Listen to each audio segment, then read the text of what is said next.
In a forgotten church record book discovered in 2018, hidden beneath the floorboards of Salem's oldest meeting house, authorities found evidence of over 200 missing persons connected to Massachusetts witch trials that history never recorded. The names, meticulously documented in the private ledger of Salem's most powerful family, revealed execution dates, property valuations, and chilling notations like acquisition complete beside each victim. While history recalls 19 official Salem executions, this document suggests the true number approached 237, with most victims erased from public record through strategic record-keeping. Even more disturbing, each disappeared person's property was systematically transferred to the same three men: Judge Ezekiel Blackwell, Reverend Nathaniel Blackwell, and Sheriff Josiah Blackwell, three brothers whose descendants still own over 40% of Salem's historic district today. The most haunting detail: the final entry, dated October 1720, contains only 5 words beside a young woman's name: Mercy Blackwell, family matter resolved. Before we continue with the story of the Blackwell dynasty and their reign of terror, I must point out that this channel isn't for everyone. Only those brave enough to face history's darkest truths should continue watching. If you're one of the select few who seeks out these hidden horrors, subscribe now and tell me in the comments which state you're listening from. These are the stories most channels fear to tell, and we're just getting started.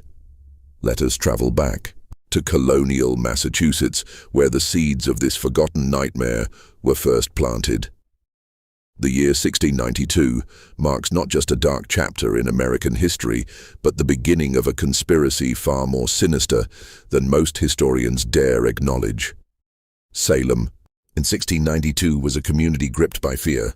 Nestled among the dense forests of Massachusetts Bay Colony, the settlement of roughly 500 souls clung to rigid Puritan beliefs as protection against both the wilderness surrounding them and the perceived evils lurking within their midst.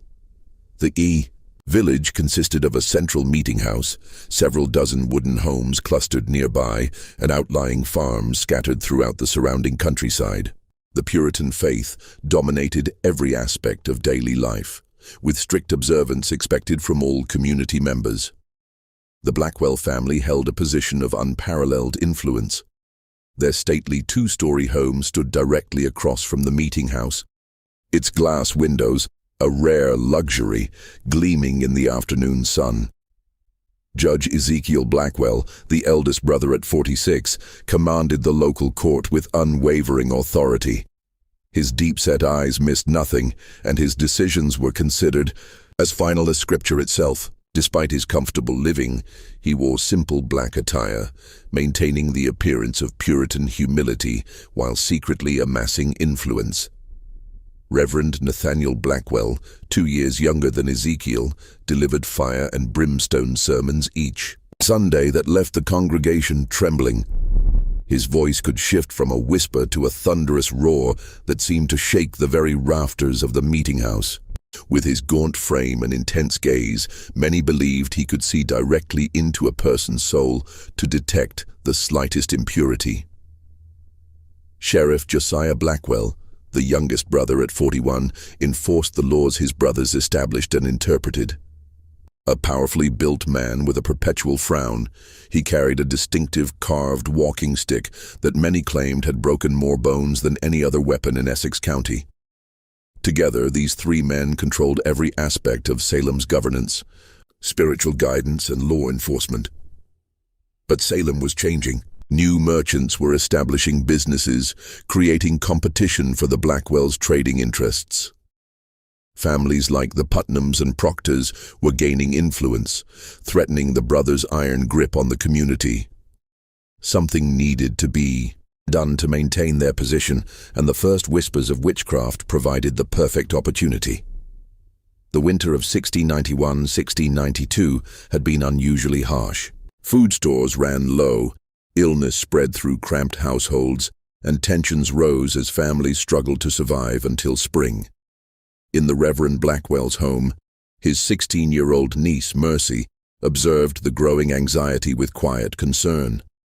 The daughter of Ezekiel, she had been raised in her uncle's home after her mother's death in childbirth, receiving an education unusual for a young woman of the time. Mercy could read and write not only English but also some Latin, skills she employed keeping records for her uncle's church. With her copper-colored hair, always carefully covered by her cap as Puritan modesty demanded, and thoughtful grey eyes, Mercy moved through Salem like a quiet shadow, observing much but speaking little. She dutifully recorded baptisms, marriages, and deaths in the church ledger, never questioning why her uncle sometimes instructed her to make entries in a separate, smaller book that he kept locked in his personal desk. At night, she would often hear her father and uncles talking in hushed tones in her uncle's study, their voices occasionally rising in what sounded like excited planning before falling silent when anyone approached. On a bitter February evening, as Mercy carried firewood to her uncle's study, she paused outside the door, hearing her father's voice raised in unusual animation. "The Porter widow's land adjoins the river access we need. With her husband gone, she'll never maintain it properly," Ezekiel was saying. "She refused to sell to me twice now," replied Josiah, his deep voice tinged with frustration. "Perhaps," said Nathaniel, his tone measured and cold. "The widow Porter might soon face troubles of a different nature. I've heard disturbing reports of strange behavior. Times like these require vigilance against the devil's influence." A chill that had nothing to do with the winter cold ran down Mercy's spine as her uncle's laughter mingled together. 2 weeks later, when the first accusations of witchcraft erupted in Salem village, Mercy couldn't help but remember that conversation and wonder at the coincidence. The accusations spread like wildfire through the dry kindling of Salem's fears. Young girls writhing on the meeting-house floor, claiming invisible torments. Respectable wives suddenly named as consorts of Satan. Farmers accused of blighting crops and killing livestock. And at the center of it all stood the Blackwell brothers, Ezekiel solemnly presiding over hasty trials, Nathaniel providing theological justification for the proceedings, and Josiah dragging the accused from their homes in the dead of night. What began with 3 accused witches in February swelled to dozens by May. The jail overflowed with frightened prisoners awaiting trial. The community fractured as neighbor accused neighbor, old grudges suddenly recast as evidence of malefic influence. Through it all, Mercy dutifully recorded names in her uncle's private ledger, never questioning why so many of the accused owned property that her father had previously expressed interest in acquiring. When the widow Porter was arrested on a rainy April night, Mercy finally began to understand the terrible pattern unfolding before her. The widow's screams echoed through the village as Josiah and his deputies dragged her from her home. The next morning, Mercy overheard her father and uncles discussing how her property would need to be managed during her imprisonment. Within a week, the widow's prime riverside land had been purchased by Ezekiel at a fraction of its value, ostensibly to pay for her care while imprisoned. As spring turned to summer, the executions began. The first to die was Bridget Bishop, hanged on June 10th at what would later be called Gallows Hill. Mercy watched from a distance as the woman's body swung from the branch of a great oak, her uncle's voice rising in prayer for the soul of the condemned witch. That night, unable to sleep, Mercy slipped into her uncle's study and, with trembling hands, opened the locked drawer using a key she had secretly copied weeks earlier. In the dim light of a single candle, she opened the leather-bound ledger and began to read. What she found turned her blood to ice. The book contained not only the names of the accused and their supposed crimes, but detailed inventories of their properties, debts, and assets.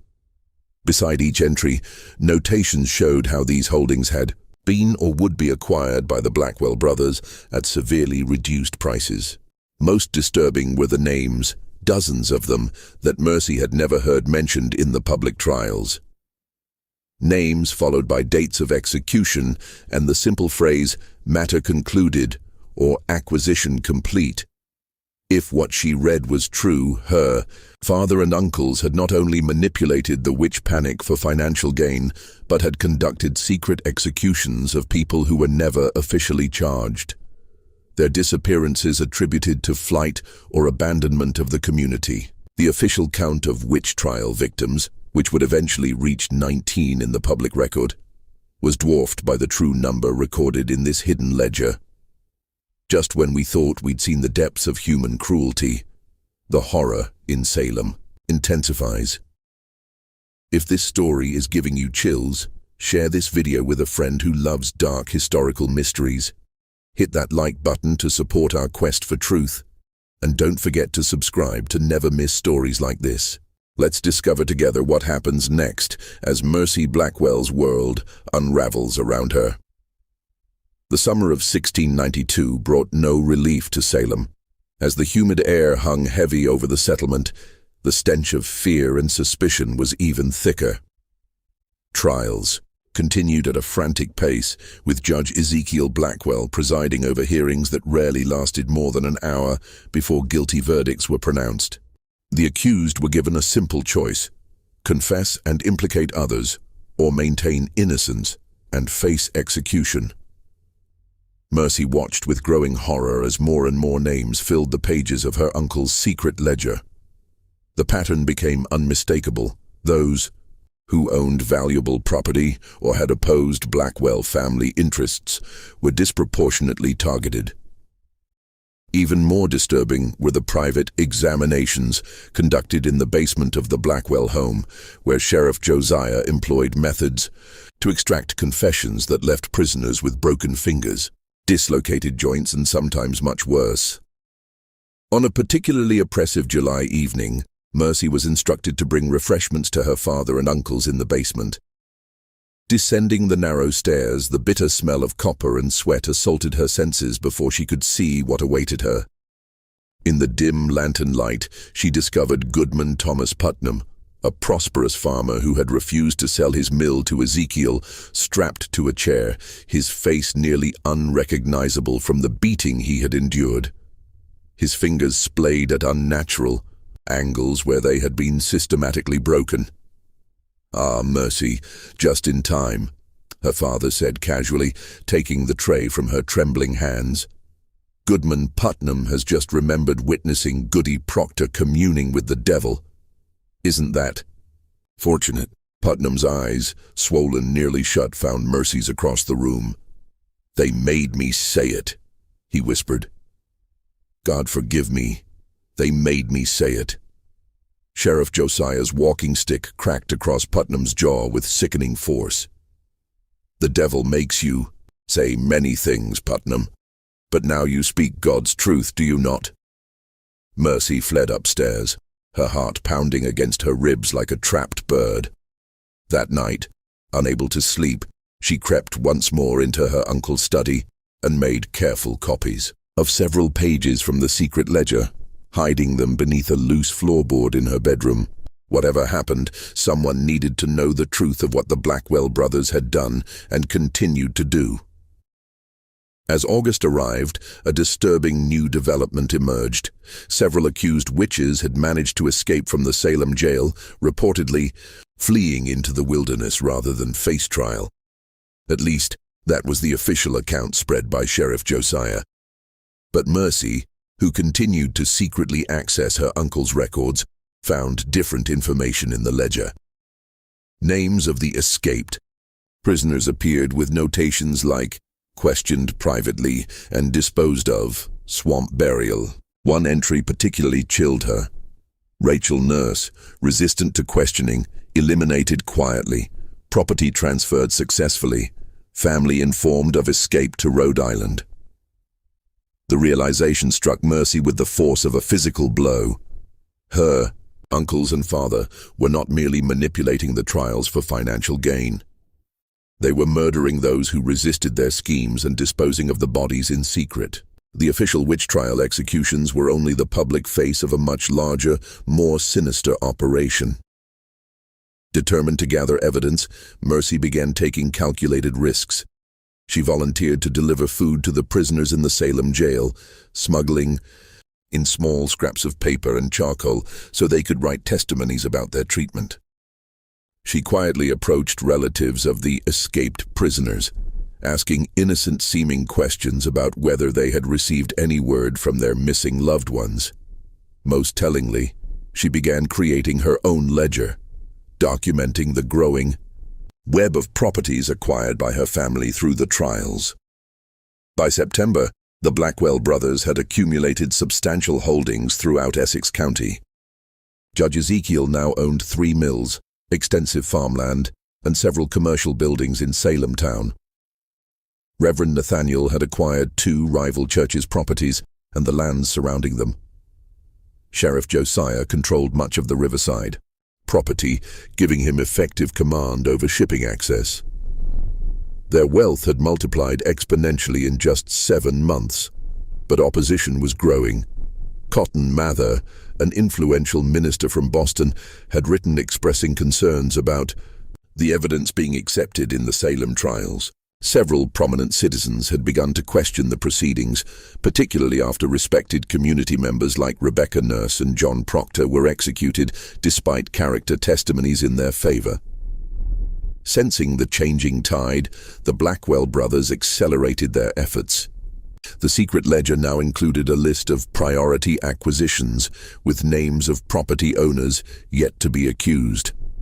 Among them were some of the wealthiest and most influential families in the colony, families whose downfall would cement Blackwell control over the region for generations. On a rain-soaked evening in late September, as Mercy was adding to her collection of evidence, a floorboard creaked behind her. Turning with a start, she found her cousin William, Sheriff Josiah's son, standing in the doorway of her bedroom, his eyes fixed on the document spread across her bed. "I knew someone was accessing Father's study," he said quietly. "I never imagined it would be you, Mercy." For a moment, neither spoke. Then William stepped forward, closing the door behind him. "They'll kill you if they discover this," he whispered. Gesturing to her notes, Mercy straightened her back, preparing for the worst. "Will you tell them?" William hesitated, then shook his head slowly. "No, because what they're doing is wrong. I've known it for months, but I was too afraid to speak." He sat heavily on the edge of her bed. "Last week I followed my father and 2 of his deputies into the woods north of town. They were dragging something wrapped in canvas. I watched them." His voice broke. "I watched them bury Goodwife Foster in an unmarked grave. She didn't escape to Rhode Island, as they claimed." Mercy felt a surge of hope at finding an unexpected ally, but it was quickly tempered by fear. "We need proof that others will believe. My word against my father's, or yours against your father's, won't be enough." "There's a meeting tomorrow night," William said after a long pause. "All 3 of them in Uncle Ezekiel's study. They're planning something big, something they're calling the final acquisition phase. If we could somehow hear what they're planning." The following night, Mercy and William concealed themselves in the small storage space adjacent to Judge Ezekiel's study, a forgotten closet accessible through a narrow panel they had carefully loosened earlier that day. Through the thin wall, they could hear the Blackwell brothers clearly as they gathered around the judge's desk. "The timing must be perfect," Ezekiel was saying, his quill scratching across parchment as he spoke. "When Governor Phipps returns from Boston next month, these trials may be restricted. We must secure the remaining properties before then."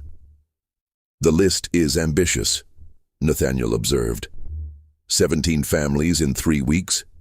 Even with our efficient methods, that presents challenges. "We'll accelerate the private examinations," Josiah replied, his voice cold and businesslike. "Those who won't confess and implicate others need not reach the public gallows. The swamp has room enough."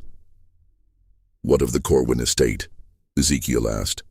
"That's the prize that will establish our shipping monopoly." "I've already planted evidence at Corwin's home," Josiah said with grim satisfaction. "A puppet with pins, hidden beneath the floorboards of his kitchen. We'll discover it tomorrow during a search. By week's end, his properties will be ours." As the brothers continued detailing their plans, Mercy and William exchanged horrified glances in the darkness of their hiding place. The scale of the conspiracy was even greater than they had imagined. Not isolated acquisitions, but a systematic plan to seize control of the entire region's commerce and governance. When the meeting concluded, the cousins slipped away to the safety of the stable, where the stamping of horses would mask their whispers. "We need to get this information to Governor Phipps directly," William insisted. "My father has men watching all the roads, but I know trails through the forest. I could reach Boston in 2 days if I leave tonight." Mercy shook her head. "They'd notice your absence immediately. I should go. They pay less attention to my comings and goings." "It's too dangerous for you to travel alone." "More dangerous to remain," Mercy countered. "Tomorrow they plan to search the Corwin home for that planted evidence. What if they decide to search our rooms as well? They'd find everything." After heated debate, they reached a compromise. William would create a diversion the following evening, something that would draw attention to the North Road, while Mercy slipped away south toward Boston with their evidence. She would take her documentation, including copied pages from the secret ledger, directly to Governor Phipps. The next day passed in excruciating slowness, as Mercy made careful preparations, concealing documents in the lining of her cloak and securing a small packet of food. As dusk approached, William departed on his errand, promising to start a small fire in an abandoned barn north of town, enough to draw attention but not endanger anyone. Mercy waited for the alarm to sound, her small travel sack hidden beneath her bed. But as the church bell began to toll, signaling an emergency, her bedroom door burst open. Sheriff Josiah stood in the doorway, flanked by 2 deputies, his face twisted in cold fury. "Mercy Blackwell," he intoned formally. "You are hereby charged with witchcraft and conspiracy against godly authority." Behind him appeared her father and uncle, their expressions unreadable. "Search her room," Ezekiel ordered. "The devil leaves evidence of his influence." With practiced efficiency, the deputies tore apart her small chamber, quickly discovering her hidden documents and the travel sack. Josiah examined the papers, his face darkening with each page he reviewed. "It seems my niece has been quite busy," he said, handing the documents to his brothers. "Recording her meetings with the Dark One, planning to spread lies about godly men." "How did you know?" Mercy whispered, her voice barely audible. Ezekiel stepped forward, his cold eyes fixing on hers. "William has always been a loyal son. Did you truly believe he would betray his family for a foolish girl's fantasies?" The betrayal struck Mercy like a physical blow. She had trusted her cousin completely, never imagining he would lead her into a trap. "Take her to the special holding room," Nathaniel instructed. "We'll begin her examination immediately. By morning, I expect she'll be eager to confess her sins and name her accomplices." As the deputies dragged her from the room, Mercy caught a glimpse of William standing in the shadows of the hallway, his face expressionless. Only the slight trembling of his hands betrayed any emotion as he watched his cousin being taken away. The special holding room was in fact the root cellar beneath the meeting house, a damp, windowless space where the Blackwells conducted their most private interrogations. As Mercy was roughly secured to a chair, she realized with growing horror that her fate would likely never be recorded in the official proceedings of the Salem trials. Like so many others, she would simply disappear, another victim of her family's ruthless ambition. Ezekiel entered alone, closing the heavy door behind him. In his hands, he carried the leather-bound ledger that had started Mercy's investigation. "I had such hopes for you," he said quietly, placing the book on a small table. Intelligence and obedience, a rare combination. You could have been very useful to our family's future. How many? Mercy asked, finding her courage. How many innocent people have you murdered for their property? Ezekiel shrugged, as if the question held little importance. People die in times of crisis, some publicly as examples, others more discreetly, when public executions might raise uncomfortable questions. He opened the ledger to its final pages. The official record will show 19 executions when this business concludes. The actual number, he smiled thinly.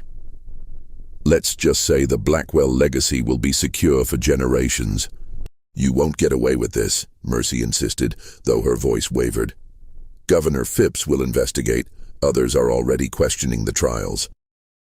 By the time any investigation occurs, evidence will be scarce, and witnesses scarcer still. Ezekiel picked up a quill and dipped it in ink. Now I have a final entry to make in this book. The question is, what shall I write beside your name, daughter? The tension in that root cellar would mark the turning point in Salem's darkest chapter, though few would ever know the full truth of what transpired there. As the events in Salem reached their climax in October of 1692, a remarkable confluence of circumstances altered the course of history. Governor William Phipps, returning early from Boston, issued a proclamation forbidding further arrests based on spectral evidence. Though Mercy's whereabouts remained unrecorded in any official document from the period, a mysterious letter reached the governor's office just before his declaration. A letter containing detailed evidence of judicial misconduct and property seizures connected to the trials. The turning point came on October 29, 1692, when the Blackwell brothers' private ledger was discovered by Colonial officials during an unannounced inspection of court records. The brothers disappeared that same night, along with several deputies loyal to Sheriff Josiah. Rumors spread that they had fled to Virginia or perhaps the Caribbean, taking substantial wealth with them. For decades, the full extent of the Blackwell's crimes remained hidden. The colony, eager to move beyond the shame of the witch trials, focused on the 19 official victims rather than investigating disappearances that might reveal a more extensive conspiracy. Families of the missing were left to wonder what had truly happened to their loved ones, many accepting the official explanation that their relatives had fled the colony in fear. It wasn't until 1720, nearly 30 years after the trials, that a startling discovery brought the Blackwell legacy back into focus. Workers renovating the old Salem meeting house uncovered a hidden chamber beneath the main floor, a room whose walls were scratched with dozens of names and dates. Forensic examination of the site revealed evidence of extensive bloodstains and multiple shallow graves nearby. Among the items recovered was a small journal, its pages water-damaged, but still partially legible. The author, identified only as M.B., had documented the final days of her imprisonment and the unexpected turn of events that had allowed her to escape the fate planned for her. Though many pages were illegible, one passage stood out with chilling clarity. When they came for me that final night, I believed death was certain, but as Uncle Josiah raised his knife, a commotion above stayed his hand. William appeared at the cellar door, not as betrayer but as savior, having alerted the governor's men to our location. In the chaos that followed, I witnessed what I can only describe as divine justice. My father and uncles, architects of so much suffering, fleeing like common criminals into the darkness.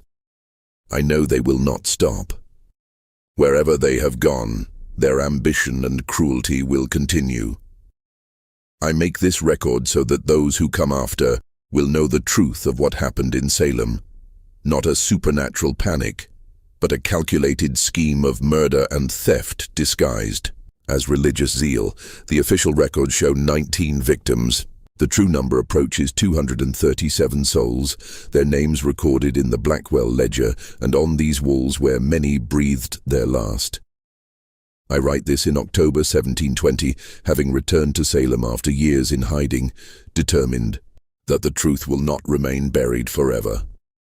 The journal ends abruptly mid-sentence, its final page stained with what appears to be blood.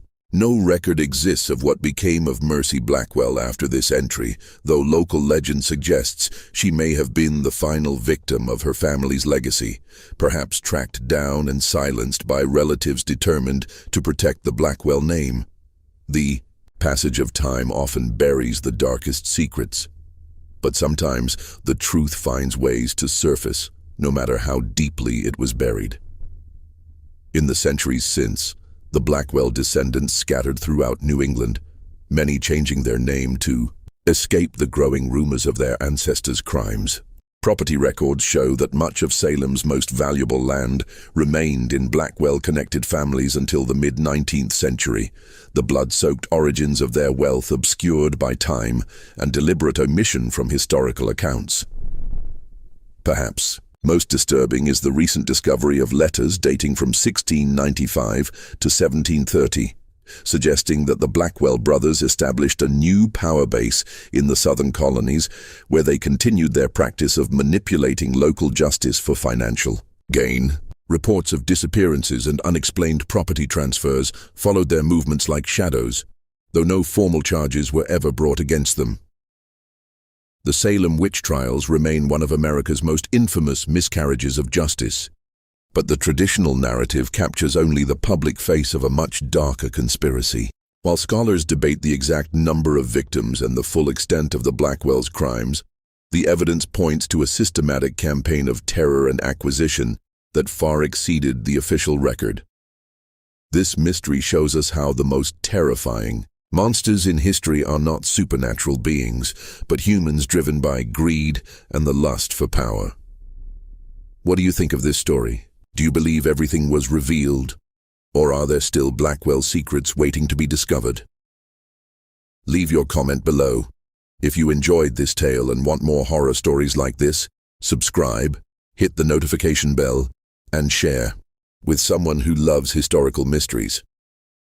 This channel isn't for everyone, only those brave enough to face the darkest truths of our past. See you in the next video.